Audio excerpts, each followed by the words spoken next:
Hello friends, എല്ലാവർക്കും പുതിയൊരു വീഡിയോയിലേക്ക് സ്വാഗതം. ഉപ്പും മുളകും ഫാമിലി നിങ്ങൾക്ക് എല്ലാവർക്കും അറിയുന്നുണ്ടായിരിക്കും. സംഗീതയുടെ ഹസ്ബൻഡ് 4 മക്കളും ഒക്കെ അടങ്ങുന്ന ഫാമിലിയാണ്. അവരുടെ ലൈഫ് അവർക്ക് വലിയൊരു കണ്ടന്റ് ആണ്. അവരുടെ ജീവിതത്തിൽ നടക്കുന്ന ഒരുവിധം എല്ലാ കാര്യങ്ങളും അവർ യൂട്യൂബിൽ കൊണ്ടുവന്ന് ഇടാറുണ്ട്. അവരുടെ ആദ്യത്തെ മകള് ഒളിച്ചോടിപ്പോയി വിവാഹം കഴിച്ചു. രണ്ടാമത്തെ മകൾ ഒളിച്ചോടിപ്പോയി വിവാഹം കഴിച്ചു. അപ്പൊ ആദ്യത്തെ മകളുടെ വിവാഹം ഉറപ്പിച്ചു വെച്ച സമയത്ത് വേറൊരാളുടെ കൂടെ ഈ മകള് പോവുകയാണ് ചെയ്തത്. പൊന്നൂസ് എന്ന് പറയുന്ന ആ കുട്ടി. ആ വിവാഹം അവരൊരു വലിയ കണ്ടന്റ് ആക്കി മാറ്റി. അവരത് ഒരുപാട് വീഡിയോ ചെയ്തു. അവർ വേണമെന്ന് വെച്ചത് ചെയ്തതായിരിക്കില്ല. ആ സമയത്ത് അവർക്കുണ്ടായ വിഷമം കൊണ്ട് അവർ കുറെ വീഡിയോ ചെയ്തു. അതിലൂടെ അവർക്ക് ഒരുപാട് വരുമാനം കിട്ടി. പിന്നീട് അവരത് ഇന്റർവ്യൂ കൊടുക്കുക, വേറെ ചാനലുകൾക്ക് ഇന്റർവ്യൂ ഒക്കെ കൊടുത്തിട്ട് ചെയ്തു. അതിനും അവർക്ക് വരുമാനം കിട്ടിയിട്ടുണ്ടായിരിക്കും. എന്തായാലും ആ ഒരു വിവാഹം കഴിഞ്ഞ് കുറച്ച് ദിവസം കഴിഞ്ഞപ്പോൾ തന്നെ അവര് മകളുമായിട്ട് ഉള്ള പ്രശ്നങ്ങളൊക്കെ തീർന്ന് അവരെ സ്വീകരിച്ചു. അങ്ങനെ രണ്ടാമത്തെ മകളുടെ വിവാഹം ഉറപ്പിച്ചു. ആ മകളും ഒളിച്ചോടിപ്പോയി. ആ മകള് പോയത് ആ വിവാഹം ഉറപ്പിച്ചു വെച്ച പയ്യന്റെ കൂടെയായിരുന്നു. അവർക്ക് ആ വിവാഹം ഉറപ്പിച്ച ശേഷം അതിലത്ര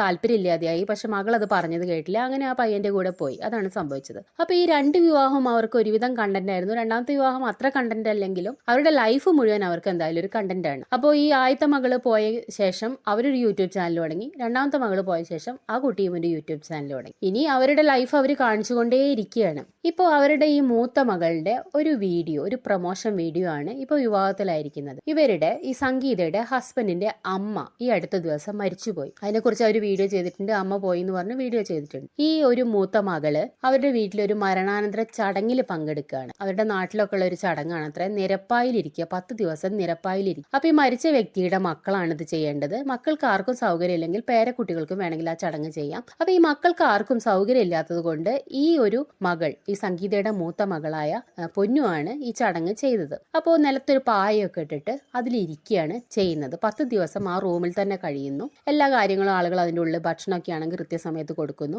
അങ്ങനെ അതിൻ്റെ ഉള്ളിൽ ഇരിക്കുകയാണ് ചെയ്യുന്നത്. അതിന് എന്തെങ്കിലും ഒരു കാര്യം ഉണ്ടായിരിക്കും. കാരണം എന്തെങ്കിലും ഒരു ചടങ്ങായിരിക്കും, ആത്മാവിന് മോക്ഷം കിട്ടാൻ വേണ്ടിയിട്ടോ. നമുക്കറിയാം ഹിന്ദുക്കളിൽ പല കാസ്റ്റ് ഉണ്ട്. ഈ പല കാസ്റ്റിലും പല ചടങ്ങാണ് മരണാനന്തര ചടങ്ങുകളായിട്ട് നടത്താറുള്ളത്. ഇപ്പൊ ചില കാസ്റ്റിന് ഇത്ര ദിവസം പുലി ആചരിക്കുക, 8 ദിവസം പുലി ആചരിക്കുക, ചില കാസ്റ്റിന് 10 ദിവസം, ചില കാസ്റ്റിന് 14 ദിവസം. അങ്ങനെ ഇതിനൊരു കോർഡിനേഷൻ ഒന്നുമില്ല. ചിലർ 3-ാമത്തെ ദിവസം സഞ്ചയനം നടത്തുന്നു, ചിലർ 14-ാമത്തെ ദിവസം അടിയന്തരം നടത്തുന്നു, ചിലർ 15-ാമത്തെ ദിവസം അടിയന്തരം നടത്തുന്നു. അങ്ങനെ ഒരു കൃത്യമായിട്ടുള്ള ഒരു കോർഡിനേഷൻ ഒന്നും ഇതിനുള്ളതല്ല. ഓരോ കാസ്റ്റിനും ഓരോ ആചാരങ്ങളാണ്. അപ്പൊ ഈ നിരപ്പായിലിരിക്കുക എന്നുള്ള ചടങ്ങ് കേട്ടിട്ടില്ല. ചിലപ്പോൾ ആ നാട്ടിലുള്ള ഒരു ചടങ്ങ് അല്ലെങ്കിൽ അവരുടെ കാസ്റ്റിലുള്ള ചടങ്ങ് ആയിരിക്കാം. ചില നാട്ടിലൊക്കെ തലയിൽ മുണ്ടിട്ടിരിക്കുക എന്നൊരു ചടങ്ങുണ്ട്. ഈ ആളുകളൊക്കെ മരണം അറിഞ്ഞിട്ട് വരുമ്പോൾ തലയിൽ ഫാമിലി മെമ്പേഴ്സ് തലയിൽ ഒരു തോർത്തുമുണ്ടൊക്കെ ഇട്ടിട്ട് ഇങ്ങനെ ദിവസങ്ങളോളം ഇരിക്കുന്നതൊക്കെ കണ്ടിട്ടുണ്ട്. അപ്പൊ അതൊക്കെ ഒരു മരണാനന്തര ചടങ്ങിന്റെ ഭാഗമാണ്. ഇതൊക്കെ ഈ മരിച്ചുപോയ വ്യക്തിയുടെ ആത്മാവിന് വേണ്ടി തന്നെയായിരിക്കണം ചെയ്യുന്നുള്ളത് എന്നതാണ്. ഇപ്പോ ഹിന്ദുക്കൾ തന്നെ നായർ ഫാമിലിയിലാണെങ്കിൽ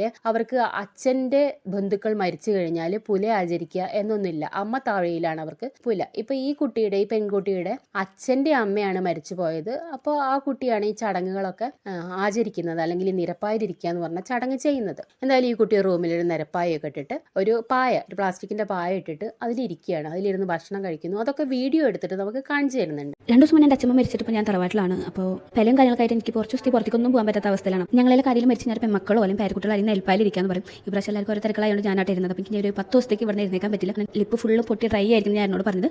അപ്പോൾ എനിക്ക് ഡെർമഡോക്കിന്റെ ലിബാം മേടിച്ചു കൊടുത്തു കേട്ടോ. എന്തായാലും നമുക്ക് യൂസ് ചെയ്തോക്കാം. ഞാൻ യൂസ് ചെയ്യാൻ പോകുന്നത് ഡെർമഡോക്കിന്റെ ടിൻഡിൽ ലിബാമാണ് കേട്ടോ. ഈ ഒരു ലിബാം നമുക്ക് ലിപ്സ്റ്റിക് യൂസ് ചെയ്യാൻ പറ്റാത്ത സിറ്റുവേഷനിലെല്ലാം യൂസ് ചെയ്യാൻ. ലിപ്പിന് നമുക്ക് സൂപ്പർ ഷൈൻ കൂടി കിട്ടും. ലിബാം നമുക്ക് ബ്ലഷ് ആയിട്ട് യൂസ് ചെയ്യാൻ പറ്റും. എന്റെ ലിപ്പിന്റെ ഡ്രൈനസ് എല്ലാം നല്ല സോഫ്റ്റ് ആയിട്ടുണ്ട്. അങ്ങനെ ആ റൂമിലിരിക്കുമ്പോൾ ആ കുട്ടിയുടെ ചുണ്ട് വരണ്ട് പൊട്ടുക. നമ്മൾ പറയില്ലേ ഈ തണുപ്പ് കാലത്തൊക്കെ ഡ്രൈ ആയിട്ട് പൊട്ടുക. ചൂടുകാലാണ്. അപ്പോൾ പൊട്ടുകയോ ഇല്ലയോ ഒന്നും എനിക്കറിയില്ല. എന്തായാലും ഈ കുട്ടിയുടെ ചുണ്ട് പൊട്ടി. അപ്പോൾ ആ കുട്ടിയുടെ ഹസ്ബൻഡിനോട് പറഞ്ഞു, ഏട്ടാ എനിക്കിങ്ങനെ ചുണ്ട് പൊട്ടി. അപ്പോൾ ഏട്ടൻ വന്നിട്ട് ഒരു ലിപ് ബാം കൊടുക്കുന്നു. ഇപ്പൊ ലിപ് ബാം നമ്മൾ പ്രൊമോഷൻ ചെയ്യേണ്ട കാര്യമില്ല. എന്തായാലും ലിപ് ബാം കൊടുക്കുന്നുണ്ട്. ആ ലിപ് ബാമിന് നല്ലൊരു പ്രൊമോഷനുമായി. ഇനി പറയുമ്പോൾ മരണ വീട്ടിൽ പോലും ഉപയോഗിക്കുന്ന ലിപ് ബാം എന്ന് വേണമെങ്കിൽ പറയാം. അങ്ങനെ ആ ലിപ് ബാം ഈ കുട്ടി തേക്കുന്ന വിഷ്വൽസ് ഒക്കെ കാണിക്കുന്നുണ്ട്. ഭയങ്കര ഹാപ്പി ആയിട്ട് ചുണ്ടത്ത് തേക്കാം, അവിടെ തേക്കാം, ഇവിടെ തേക്കാം എന്നൊക്കെ പറയുന്നത്. ഇത് ഭയങ്കര വിവാദമായി ഈ വീഡിയോ എന്നുള്ളത്. ഒരു മരണ വീട്ടില് ഒരു മരണാനന്തര ചടങ്ങ് നടത്തിക്കൊണ്ടിരിക്കുന്നതിന്റെ ഇടയിൽ പോലും പ്രൊമോഷൻ ചെയ്യുന്ന പോലത്തേക്ക് ആളുകൾ തരം താണു പോയോ ഈ ലോകത്ത് നമ്മൾ അതിശയിച്ചു പോകും ഈ ഒരു വീഡിയോ കണ്ടു. നമ്മളെ വീട്ടിലൊക്കെ ഇങ്ങനത്തെ ഒരു ചടങ്ങ് നടക്കുമ്പോൾ, അല്ലെങ്കിൽ പണ്ടൊക്കെ നമ്മളെ കുട്ടിക്കാലത്ത് ഇങ്ങനെ ഒരു കാര്യം നടക്കുമ്പോൾ ഒരു വീട്ടിലെ മുതിർന്ന അംഗങ്ങൾ ആരെങ്കിലും മരണപ്പെട്ടു പോയി. അപ്പൊ ഈ ബന്ധുക്കളൊക്കെ കൂടുന്ന സമയത്താണ് കുട്ടികൾക്കൊക്കെ അവിടെ കൂടാൻ സാധിക്കുക. കുറെ കുട്ടികളൊക്കെ ഉണ്ടായിരിക്കും വെക്കേഷൻ പോലെ. അപ്പൊ ഈ കുട്ടികളൊക്കെ ബഹളം വെച്ച് ഓടി പാഞ്ഞങ്ങ് നടക്കുമ്പോൾ ആ വീട്ടിലെ മുതിർന്ന ആളുകളാണ് പറഞ്ഞു കൊടുക്കുക, ഇവിടെ ഒരു മരണം നടന്നതാണ്, ഇങ്ങനെ ബഹളം വെക്കാനൊന്നും പാടില്ല എന്ന് പറഞ്ഞു കൊടുക്കും. എന്റെ കുട്ടിക്കാലത്തൊക്കെ ഞാൻ കണ്ടിട്ടുണ്ട്. അങ്ങനെ പറഞ്ഞു കൊടുക്കേണ്ടത് ഈ പൊന്നു എന്ന് പറയുന്ന വ്യക്തിയുടെ അച്ഛനും അമ്മയാണ്. പൊന്നു ഒരു വീഡിയോ എടുത്തിട്ടുണ്ടായിരുന്നു, ഒരു ഷോർട്സ്, ഒരു ലിബാമിന്റെ ഷോർട്സ്. അപ്പൊ അതിന്റെ നെഗറ്റീവ് കമന്റുകൾ കുറേ വന്നിട്ടുണ്ട്. അമ്മച്ചമ്മ മരിച്ചു, അത് കഴിഞ്ഞു. പക്ഷെ അതവിടെ ഇരിക്കാൻ അവിടെ സമ്മതിച്ചു എന്നുള്ളതാണ് എനിക്കൊരു പറഞ്ഞത്. സ്വന്തം മക്കളെ ഇരിക്കാൻ പറ്റില്ല എന്ന് പറഞ്ഞ കാലഘട്ടത്തിൽ പ്രൊമോഷനാണ് ആ വീഡിയോ എന്ന് ഏത് കണ്ടുപൊട്ടെന്ന് അറിയാലോ. 21-ാം തീയതി ചെയ്തു കൊടുക്കുന്ന പ്രൊമോഷനാണ്. 21-ാം തീയതി ചെയ്തു കൊടുക്കാൻ പറ്റില്ല, കാർത്തൂർ നല്ല പനിയും കപ്പക്കെട്ടേക്കാനും അന്ന് ചെയ്തു കൊടുക്കാൻ പറ്റില്ല. 22-ാം തീയതി ചെയ്യാന്ന് വെച്ചപ്പോഴാണ് അച്ഛമ്മ മരിച്ചത്. 22 കഴിഞ്ഞ് 23 അമ്മ മരിച്ച അന്നേരം ചെയ്യണമെന്ന് വെച്ചിട്ട് ഇരുന്നപ്പോൾ പിന്നെ പിറ്റേ ദിവസത്തേക്ക് ഞങ്ങളുടെ ജീവിതമാർഗ്ഗമാണ് അത്. നമ്മളത് ഒരു പരസ്യം നമ്മൾ ക്യാൻസർ ആയി പോയി പിന്നെ നമുക്കത് കിട്ടില്ല. അവര് വീഡിയോയിൽ വന്നിട്ട് പറയാണ്, ഇതിലൊരു കുറ്റവും ഇല്ല, ഇതൊരു പ്രൊമോഷൻ എന്ന് പറഞ്ഞാലും ഞങ്ങൾ ചെയ്യേണ്ടതാണ്. ശരിക്കും ഞങ്ങളത് ചെയ്യാനിരുന്ന ദിവസം ഈ പൊന്നുവിന്റെ കുട്ടിക്ക് പനിയായി, അപ്പൊ ചെയ്യാൻ പറ്റി. സ്വന്തം മകൾക്ക് പനിയാവുമ്പോഴെങ്കിലും അത് ചെയ്യാതെ മാറ്റി വെക്കാനുള്ള മനസ്സെന്തായാലും അവർക്ക്. അതിന്റെ പിറ്റേ ദിവസം അവർ ചെയ്യാന്ന് വിചാരിച്ചപ്പോൾ അവരുടെ അമ്മ മരിച്ചുപോയി. അച്ഛന്റെ അമ്മ, പൊന്നുവിന്റെ അച്ഛന്റെ അമ്മ മരിച്ചു. ഞങ്ങൾ അന്ന് പിറ്റേ ദിവസം ചെയ്യണം എന്ന് വിചാരിച്ചതായിരുന്നു, അപ്പൊ പിന്നെ മരിച്ചു കിടക്കുമ്പോൾ ചെയ്യേണ്ടെന്ന് വിചാരിച്ചു എന്നവർ പറയുന്നുണ്ട്. അങ്ങനെ ഈ കുട്ടി നിരപ്പായിലിരിക്കാൻ തയ്യാറായി. അങ്ങനെ 2 ദിവസം കഴിഞ്ഞപ്പോൾ ഇതെന്തായാലും ചെയ്യേണ്ട അവസ്ഥ വന്നു. കാരണം പ്രൊമോഷൻ വീഡിയോ എന്ന് പറഞ്ഞാൽ നമ്മൾ മാസത്തിൽ ഇത്ര വീഡിയോ ചെയ്യാം എന്നവർക്ക് എഗ്രിമെന്റ് കൊടുത്തിട്ടുണ്ടായിരിക്കും. അത് ചെയ്തില്ല വെച്ചാൽ അവർ നിയമ നടപടി സ്വീകരിക്കാൻ സാധ്യതയുണ്ട്. അതുകൊണ്ട് ചെയ്തു എന്നാണ് പറയുന്നത്. ഓക്കെ, അവരത് ചെയ്തോട്ടെ. അവർക്ക് ഈ ചടങ്ങ് നടക്കുന്നതിന്റെ ഇടയിൽ തന്നെ ഈ ചുണ്ടിൽ ലിബാം തേക്കുന്ന ഒരു പ്രൊമോഷൻ സ്ക്രിപ്റ്റ് ആയിട്ട് ചെയ്യേണ്ട കാര്യമുണ്ടോ? അവർക്ക് അല്ലാതെ ചെയ്യാലോ. ഞാൻ വെറുതെ അവർക്കൊരു വീഡിയോ എടുത്തിട്ട് ഈ ലിബാം ഉപയോഗിച്ചാൽ ഇങ്ങനെ നല്ലതാണെന്നൊക്കെ കാണിക്കും. അതിന് മുന്നോടിയായിട്ട് അവർ ഇൻട്രൊഡക്ഷൻ പോലെ ഞാൻ 2 ദിവസമായിട്ട് എൻ്റെ അച്ഛമ്മ മരിച്ചിട്ട് 2 ദിവസമായിട്ട് ഞാൻ നിരപ്പായിലിരിക്കുകയാണ്, എൻ്റെ ചുണ്ട് പൊട്ടി എന്ന് പറഞ്ഞിട്ട് അതും ഇതും കണക്ട് ചെയ്ത് ഒരു റീച്ച് ഉണ്ടാക്കേണ്ട കാര്യമുണ്ടോ? സ്വാഭാവികമായിട്ടും നമ്മൾ ചിന്തിച്ചു പോകും, ആളുകൾ നെഗറ്റീവ് വിടുകയും ചെയ്യും. അത്രേ അവിടെ സംഭവിച്ചിട്ടുള്ളൂ എന്നുള്ളതാണ്. അത് അവരുടെ ശരിയാണ്. അവർക്ക് എങ്ങനെ വേണമെങ്കിലും കാശുണ്ടാക്കാം. അവർക്ക് അവരുണ്ടാക്കുന്ന കാശിൽ യാതൊരു റിഗ്രറ്റും ഇല്ലെങ്കിൽ, അല്ലെങ്കിൽ അവർക്ക് അതിലൊരു പിറ്റി ഫീലും തോന്നുന്നില്ലെങ്കിൽ നമ്മളിപ്പോൾ അത് പറഞ്ഞവരെ ബോധ്യപ്പെടുത്താൻ പറ്റും തോന്നുന്നില്ല. കാരണം മറ്റുള്ളവർ പറഞ്ഞ് ബോധ്യപ്പെടുത്തുന്ന ഒരു കാര്യവും അതുപോലെ അനുസരിക്കുന്നവരൊന്നും അല്ല അവർ. നമ്മളിപ്പോൾ എന്തൊരു നെഗറ്റീവ് കമന്റ് ഇട്ടാലും അവരതിന് ന്യായമാണ് പറയുക. അല്ലാതെ ഞങ്ങൾക്ക് അബദ്ധം പറ്റിപ്പോയി എന്ന് പറയുന്നത് പൊതുവെ കേൾക്കാറില്ല എന്നുള്ളതാണ്. ഇത്തരം കാര്യങ്ങൾ നമ്മൾ സോഷ്യൽ മീഡിയയിലൊക്കെ കാണുമ്പോൾ ഞെട്ടുന്ന കാലമൊക്കെ കഴിഞ്ഞു പോയി. കാരണം ഇതിലും വലുതൊക്കെ നമ്മൾ യൂട്യൂബിലും ഫേസ്ബുക്കിലും ഒക്കെ കാണുന്നുണ്ട്. ഇപ്പൊ അടുത്ത ദിവസം ഒരു പോസ്റ്റ് കണ്ടു, അവരുടെ ആ ഒരു അച്ഛനറ്റ മരിച്ചുപോയി.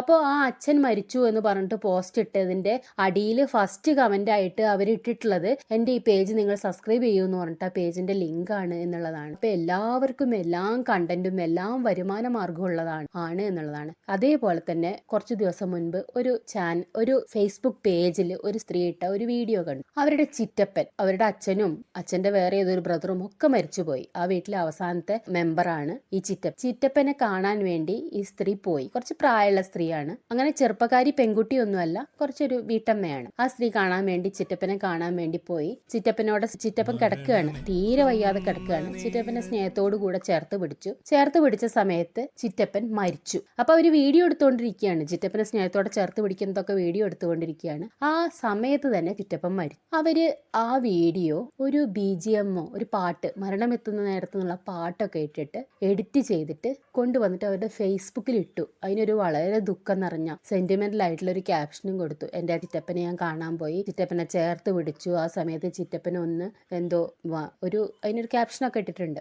അങ്ങനെ അതൊരു വീഡിയോ ആക്കി മാറ്റിയിട്ട് ഫേസ്ബുക്ക് കൊണ്ടുവന്ന് ഇടുകയാണ്. നമ്മുടെ ലൈഫില് സത്യത്തിൽ ആ വീഡിയോ കണ്ടപ്പോൾ ഞാൻ ഞെട്ടിപ്പോയി. എല്ലാവരും അത് എങ്ങനെ എടുക്കുമെന്ന് എനിക്കറിയില്ല. അതിന് കമന്റുകൾ നെഗറ്റീവ് ഉണ്ട്, ഒരുപാട് നെഗറ്റീവ് കമന്റ് ഉണ്ട്. അതിന് ഇതുപോലും കണ്ടന്റ് ആക്കിയോ എന്നുള്ള നെഗറ്റീവ് കമന്റ് ഉണ്ട്. ബാക്കി എല്ലാവരും അതിനൊരു RIP അല്ലെങ്കിൽ ഒരു പ്രണാമൊക്കെ പറഞ്ഞുകൊണ്ടുള്ള കമന്റുകൾ ഇട്ടിട്ടുണ്ട്. ഞാനത് കണ്ടപ്പോൾ ഞെട്ടിപ്പോയി. കാരണം നമ്മുടെ ലൈഫിൽ നമ്മൾ ഒരിക്കലും നമ്മളുടെ പ്രിയപ്പെട്ട ഒരാള് മരിക്കുന്നത് കാണേണ്ടി പോലും വരരുത്. ഒരിക്കലും അത് കാണേണ്ടി വരല്ലേ. അല്ലെങ്കിൽ നമുക്ക് ഏറ്റവും പ്രിയപ്പെട്ട ഒരാള് മരിക്കുന്ന ആ ഒരു നിമിഷം നമ്മളെ കണ്ണിന്റെ മുന്നിൽ കാണുക എന്നുള്ളത് നമുക്ക് അത്രയും വേദന ഉള്ള കാര്യമാണ്. അങ്ങനത്തെ ഒരു കാര്യം ഇനി ഒരു തവണ കണ്ടു, പക്ഷെ അതൊരു വീഡിയോ എടുത്തു വെച്ച് വീണ്ടും വീണ്ടും കാണുക എന്നുള്ളത് നമുക്ക് സങ്കല്പിക്കാൻ പോലും പറ്റാത്തൊരു കാര്യമാണ് എന്നുള്ളതാണ്.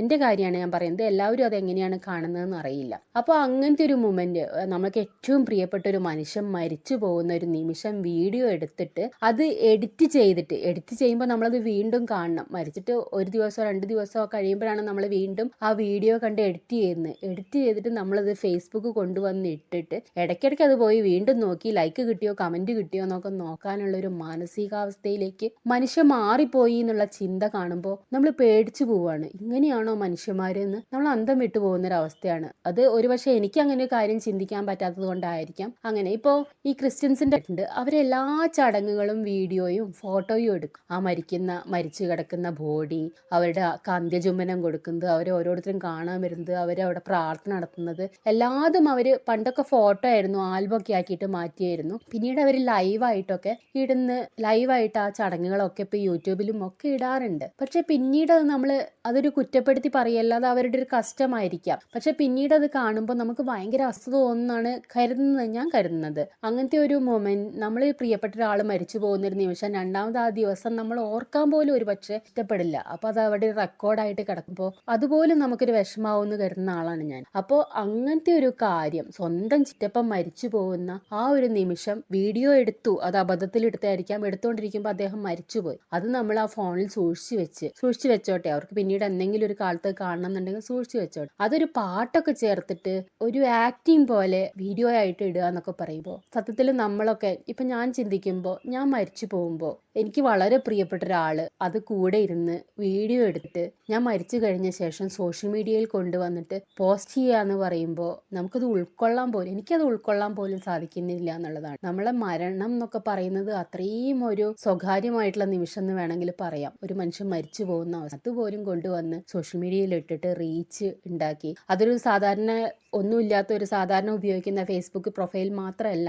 അതൊരു പ്രൊഫഷണൽ പ്രൊഫൈലാണെന്ന് തോന്നുന്നു. കാരണം അവർ ഒരുപാട് റീൽസ് ചെയ്യുന്ന വ്യക്തിയാണ്. അവർക്ക് 10-20,000 ഫോളോവേഴ്സ് ഒക്കെ ഉള്ള ഒരു വ്യക്തിയാണ്. അറിയില്ല ആളുകളുടെ ശരികൾ, ഓരോരുത്തർ ശരി തോന്നുന്നു, മറ്റുള്ളവർക്ക് തെറ്റായിട്ട് തോന്നുമായിരിക്കും. എന്തായാലും എല്ലാവർക്കും നന്ദി.